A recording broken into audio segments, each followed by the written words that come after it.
We're privileged this morning to hear from the recipients of the Algernon Sydney Sullivan Medallion who were selected by the faculty. This is one of the highest awards at the university. Washington and Lee presents the Algernon Sydney Sullivan Award to the undergraduate senior man and woman who exhibit Sullivan's qualities by excelling, quote, in high ideals of living, in fine spiritual qualities, and in generous and disinterested service to others. When the institution makes the student award, it appoints the recipient as its representative to bear its standard before the world. Earlier today, I had the pleasure of presenting this year's Algernon Sydney Sullivan medallions to Hannah Falchuk and Angel Vela de la Garza Evia. Hannah Falchuk from Hockessin, Delaware, is a writer, a teacher, and the creator of an event where students show their appreciation for the hardworking staff of dining services. She majored in politics and she minored in both poverty and human capability studies and in mass communications. Hannah has won recognition for her achievements in sustainability with the Not Unmindful of a Sustainable Future Award, in politics, where she earned a Schlegel Scholarship for International Studies, and in leadership, with her initiation into Omicron Delta Kappa, the National Leadership Honor Society. She's applied her talent for writing and language as a tutor for local high school and elementary school students and for her peers at W&L's Writing Center. She's contributed to the Ring Tum Phi newspaper, in General Magazine, and the Washington and Lee Political Review. Hannah's pursued her interest in politics with a stint as a legislative intern at the National Community Action Foundation in conjunction with the Washington Turn program. She's also been inducted into Pi Sigma Alpha, the National Political Science Honor Society. Her passion for community service led her to serve as an outreach intern for the homeless in New York through the Shepherd Higher Education Consortium, and as a volunteer with W&L's Campus Kitchen at an assisted living facility in Natural Bridge. Hannah leaves us for the Slovak Republic, where she will work as an English teaching assistant on a Fulbright grant. Angel Vela de la Garza Evia came to us from Monterrey, Mexico. He majored in chemistry engineering and minored in mathematics. Among his many honors for both his academics and his volunteer service, he received the Robert E. Atkins Engineering Prize, the Edward Lee Pinney Prize, and the Neighbors Service League McLaughlin Award for volunteerism. He was deeply appreciated by his peers for his exemplary work as a residential advisor throughout his time at W&L. Angel's community service as a Bonner Scholar encompassed more than 2,100 hours. He served as the president of English for Speakers of Other Languages and on the leadership team of W&L's Campus Kitchen. He also just completed his term as the president of W&L's Alpha Circle of the ODK Honor Society. After he receives his diploma, Angel is headed back to Monterrey, where last year he founded a program called STEMito with the Davis Projects for Peace grant. He'll continue to lead and develop the program, which introduces kids to science, technology, engineering, and math. Angel will also be working in the petrochemical industry and applying to grad school to study data science. I now call upon Hannah and Angel to present readings that each of them has chosen to help us celebrate this occasion. Hannah.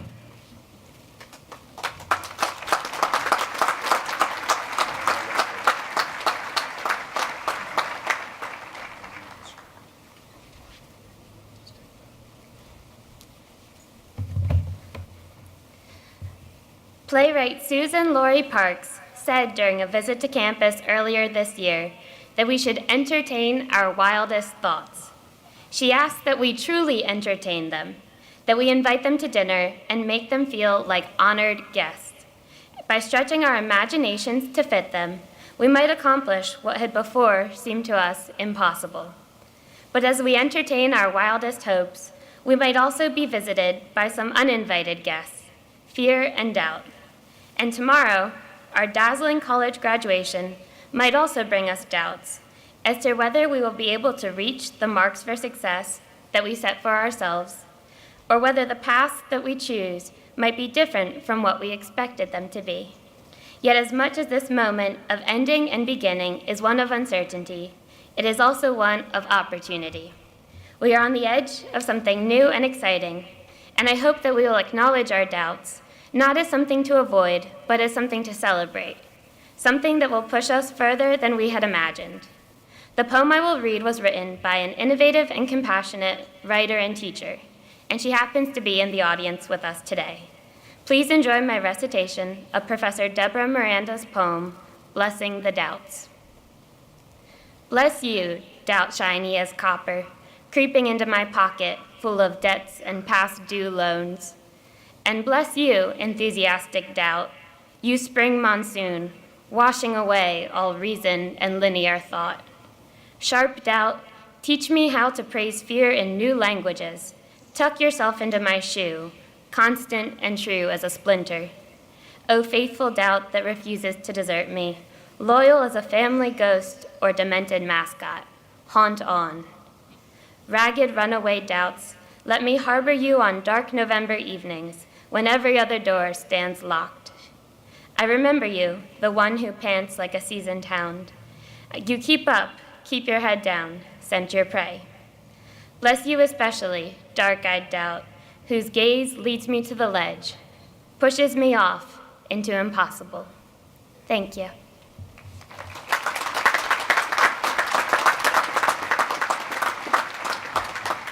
Today, I will be reading an excerpt from one of Deepak Chopra's works and conclude with a quote from Paulo Coelho's The Alchemist, which is a story about a shepherd boy who leaves everything behind in pursuit of an unknown treasure. As Chopra said, we're travelers on a cosmic journey, stardust, swirling and dancing in the eddies and whirlpools of infinity. Life is eternal. We have stopped for a moment to encounter each other, to meet, to love, to share. This is a precious moment, but it is transient. It is a little parenthesis in eternity. If we share with caring, lightheartedness, and love, we'll create abundance and joy for each other. And then, this moment will have been worthwhile. 4 years ago, we stopped and began a new stage in our lives. At Washington and Lee, we met individuals who inspired us to fulfill our dreams and aspirations, and who continuously believed in our ability to be here today. We built upon our love of learning by seeking intellectual growth in areas that we didn't even know that we were passionate about. We shared our stories and experiences of who we are and where we come from, and by doing so, left a transcendental mark at this institution. So as we take this precious moment with us to our next endeavor, remember what the alchemist said to the boy as they commenced the journey through the desert sands. Don't think about what you've left behind. If what one finds is made of pure matter, it will never spoil, and one can always come back. Thank you.